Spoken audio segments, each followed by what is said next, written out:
10 na bagay na nakakaganda sa mata namin mga kalalakihan. Maliban sa panlabas namin, maliban sa physical na appearance mo. Yan ang ating pag-uusapan sa video na ito.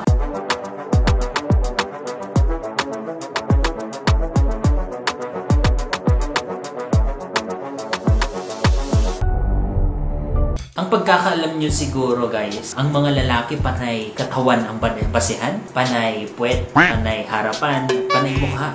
Pero hindi naman talaga may tatago. Marami din talaga mga lalaki ang nahuhumaling sa mga ganito. Pero trust me, sa unang sulyap lang. Kumbaga pansamantala lang. Alam mo, kung isang high value na lalaki yan, mas malaki ang percent or factor ng deeper na pagkatao mo kaysa yung panlabas na pagkatao mo. Panlabas na nyo. So, proceed na tayo sa number 1 na nakakaganda at nakaka-attract sa mata ng mga lalaki. Ang positivity. Alam nyo ba, na ang sarap kasama, nakakabigay ng energy, nakaka-good day, nakaka-good mood, at nakaka-encourage ang babaeng may positive energy or may positivity sa buhay. Yung tipong mas nakikita niya ang solusyon ng problema kaysa ang problema sa mga solusyon. Lalong-lalo na kung yung lalaki niya ay isang ambitious. Talagang yun ang kailangan niya. Yun yung hinahanap niya sa isang babae. Mostly, ang mga ambitious na lalaki, may consider natin silang high value, may direction. Kung isa ka man sa mga babaeng panay negativity ang nakikita sa buhay, panay negative ang nasasabi, panay negative ang mga opinions, ang mga ideas, ang paniniwala niya, kung ako sa'yo, mas maganda na din at dapat na maging positive ka sa buhay. Nakakaganda na ngayon sa mga lalaki, nakakaganda din para sa'yo, para sa buhay mo. Proceed na tayo sa number 2. Sense of humor. Of course, kahit gaano ka kaganda, kung boring ka naman kausap, wala kang kwentang kausap, close-minded ka, kitin mong mag-isip, medyo nakaka-turn off sa mga lalaki. Sabihin na natin na naging kayo dahil sa first nagandahan siya sa'yo, niligawan ka, sinagot mo naman. Pero in the long run, habang tumatagal, kapag boring ka ganun, medyo nadadry din. Nagsasawa din siya. Kasi ang physical appearance guys, gusto man natin o hindi, kumukupas siya. Nagsasawang isang tao. Hindi ko binababa yung self-confidence mo. Okay? Tinutulungan lang kita para at least may mukha ka na nga lang, may sense of humor ka pa. Ano ba maging sense of humor? Maging open ka lang. Open-minded. Sakyan mo siya ganun. And most of the time, dapat masaya ka palagi. Kasi it brings positivity and then it brings joy. Ganun. At hindi yung palaging nakasimangot. Boring na nga lang kausap. Simangot pa. Diba? Meron yung mga tao na talagang biniyayaan na ang galing magpatawa. Ang sense of humor, maraming paraan yan eh. And nade-develop mo sometimes ito kung magiging open-minded ka lang, as I said a while ago. Para hindi ka ganun ka-boring. I hope na nakatulong ito ha. Proceed na tayo sa number 3. Sex appeal. Kahit gaano ka kagwapo, kahit gaano ka kaganda, kung wala kang sex appeal, medyo mas matimbang ang sex appeal talaga. Kung mapapansin nyo meron kayong nakikita hindi naman kagwapuhan, pero bakit habulin siya? Hindi naman kagandahan, pero bakit habulin siya? Because of sex appeal. Well, wala na tayong magagawa doon. Kung medyo parehas tayo na pinagkait yun sa atin, wala na tayong magagawa doon. And it's okay. It's okay, hindi naman ibig sabihin na walang magkakagusto na sa'yo. Sinali ko lang itong sex appeal kasi meron kasi yung mga babae na kapag tumitingin sa salamin parang hindi sila maganda. Sa tingin nila kasi hindi matangos ang ilong, hindi maputi. Pero yun pala, may sex appeal. Napakalaking factor din kasi yun. Nakakaganda yun at napapalingon talaga ang karamihan sa mga lalaki. Number 4. Ang supportive na babae. Noong unang panahon pa lang, ginawa si Adam Moon. Pero nakita ni Lord na parang kulang. Wala siyang kasama, walang taga-support sa kanya, kaya ginawa si. Ganun, yun yung isa na pinaka-role nyo, pinaka-responsibility ng isang babae is to support their man. Alam mo kapag naramdaman ng isang lalaki yun, pag nakita ng isang lalaki yun, nakakadagdag ganda points mo. Kasi yun yung kailangan nila. Yung taga-support sa kanila, yung naniniwala sa kanila, sa kanilang kakayahan, sa kanilang talento, sa kanilang skills.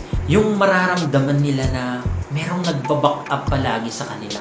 Lalong-lalo na kung may failures na darating sa kanyang buhay, tapos ramdam niya na may nagsusupport sa kanya, may naniniwala pa din sa kanya. Naku kaibigan, good for you. Kasi umaganda ka sa paningin niya, pas napapalapit ka sa kanyang puso. Okay? Number 5. Of course, ang babaeng mapagkakatiwalaan. Aanhin mo ang sobrang ganda na babae. Aanhin mo ang yayamanin kung hindi naman mapagkakatiwalaan. Isa ito sa palaging tinitignan ng isang lalaki. Lalo-lalo na kung isang high value yan. Material man na bagay, mga gamit, pera, financial, or alam mo na, yung ibig ko sabihin mapagkakatiwalaan. Yung tipong tatalikod lang siya ng konti ay magpapakain ka na sa iba. Yun yung isa na tinitignan ng isang lalaki. And sometimes, tinetesting ka niyan. May napapansin ka ba? Na parang nilalandi-landi ka. Kung kumagat ka doon, nako kaibigan, sa tingin niya sa'yo is that hindi ka mapagkakatiwalaan. Pero kung nagpapakahirap siya na makuha ka, papakahirap siya na mapa-oo ka, mapagkakatiwalaan ka sa tingin niya. Or when it comes to money, kapag nagbibigay ng pera sa'yo, ibalik mo ang pariyan, kahit piso pa yan. It's not about sa madamot siya. Kundi, tinetesting ka niyan eh. Tinetesting ka niyan kung mapagkakatiwalaan ka when it comes to money. So, I hope na nagigets niyo ako. Number 6. Hindi easy to get. Alam mo ba na isa sa very common or bukang bibig ng mga magbabarkada ay yung mababaeng easy to get. Hindi ako nakikigo sa kanila actually. Pero gusto ko lang ma-share sa inyo. Kasi kapag easy to get ka, mababa talaga ang tingin sa inyo. Totoo lang. Sabi ko nga, hindi ako nakikigo sa kanila. Hindi ako nakikijudge tulad nila. Pero gusto ko lang i-share sa inyo. Lalaki ako. Marami akong tropa na lalaki or even mga strangers na gano'n nakakasama lang sa kanya. Pag nagkagento sila about sa easy babae yan, daling makuha niyan. Naisama ko agad yan nung kailan lang. Nilasing ko lang yan nung kailan lang eh. Naimotel ko na yan nung kailan lang eh. Pambabastos yun actually. Pero, hindi yun mangyayari sa'yo kung hindi ka easy to get. Bakit? Kasi kung alam mo na may value ka, mabibigyan mo ng challenge yung lalaki bago kanya makuha. Alam nyo, sabi ko nga, dun mas nag-enjoy yung isang lalaki kapag may challenge. Kapag nahihirapan sila na kunin ka, big sabihin, high value ka. And, nakaka-proud pa para sa kanila. Alam mo kung bakit? Kasi, ang sasabihin nila sa kanilang mga kaibigan is na pinaghirapan ko yan eh. Mahirap yan makuha, mahirap yan ligawan, pero napa-oo ka pa din. Nabihag ka pa din. Pride yun ng isang lalaki compared sa madali ka lang. Number 7.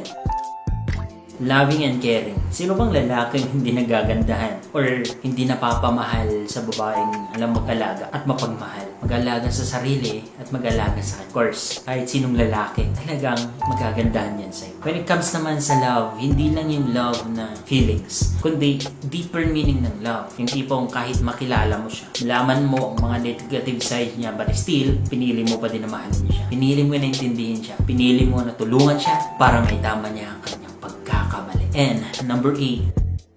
Matinong babae. Alam mo, kahit gaano pa kaloko-loko yung lalaki na yan, kahit gaano pa siya kahilig magbarkada, mag-inom, sometimes niya kahit babaero yan, alam mo kung anong hanap din nila? Ang matinong babae. Bakit? Kasi ayaw nila ng kaugali nila. Ayaw nila ng kakulay nila. Kasi alam na alam nila yung kanilang kagagawan eh. At natatakot sila na someday gagawin ng partner nila sa kanila. Kaya, ang hinahanap ng isang lalaki, nakakaganda para sa isang lalaki yung babaeng matino. Pitbull. And number 9. Playful. Yung makulit na nakakatawa, nakakatuwa. Yung kasi yung makulit na nakakabwisit. Yung pilya.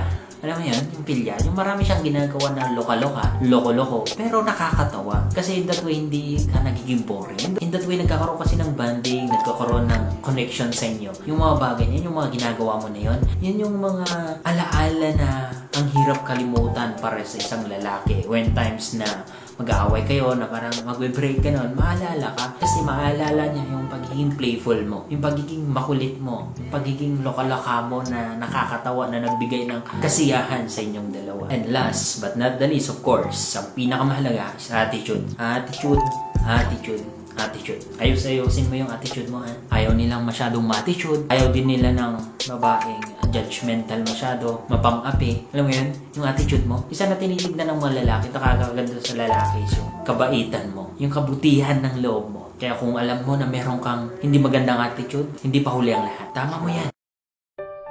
Yan lang po yung 10 na may share ko sa video na to. Alam ko marami ko kontra. Alam ko ipipilit niya na naman ang mukha lang naman ang hinahanap ng lalaki. Dede lang naman ang hinahanap ng lalaki. Puwet lang naman hinahanap ng lalaki. Pera lang naman hinahanap ng lalaki. Well, hindi naman talaga yung maiwasan. Pero, trust me, kung isang high value yan, hindi lang yun ang nakikita niya. At hindi siya nagbabase sa physical at material na bagay. Yung mga tinutukoy mo na yan, mga low value na lalaki yan. So that's it for today's video. Thank you so much and ingat po kayo palagi. God bless.